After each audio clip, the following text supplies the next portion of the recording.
नमस्कार विद्यार्थी मित्रांनो, माझे नाव श्रद्धा गजानन पुरी आहे. मी 5वी ब या वर्गामध्ये शिकत आहे. माझ्या शाळेचे नाव जिल्हा परिषद माध्यमिक शाळा पांढरगाव आहे. आमच्या शाळेमध्ये एक ग्रंथालय राबवण्यात आलेले आहे. त्या ग्रंथालयामध्ये छान छान गोष्टींची पुस्तके आहेत. त्या गोष्टींच्या पुस्तकातून मी हे पुस्तक घेतलेले आहे. या पुस्तकाचे नाव आहे संत मीराबाई. या पुस्तकाची किंमत आहे 30 रुपये. या पुस्तकाची किंमत 30 रुपये आहे, 60 रुपये आहे. संत मीराबाई एके दिवशी कृष्ण यांची पूजा करत होत्या.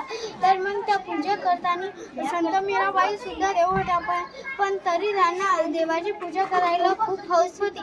तर मग संत मीराबाई एके दिवशी बसल्या होत्या. संत मीराबाई त्यांचं भजन करत होत्या.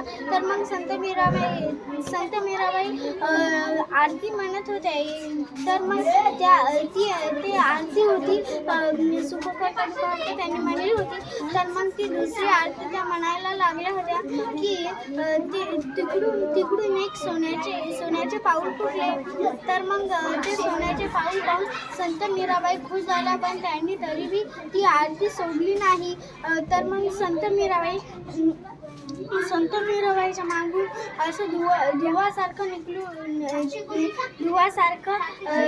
लागलं. तर मग संत मीराबाई तरीही आरती त्यांनी सोडली नाही, कारण की त्या सुद्धा देवच होते.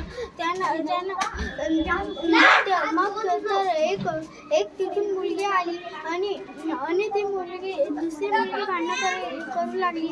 मग ती दुसरी मुलगी म्हणाली, तुझ्या घरी काय आहे काय नाही. तर मग त्या संत मीराबाई म्हणाली, भांडण नको करू दे, तुझ्या आईसारखी तुझी आई आहे कधी. धन्यवाद.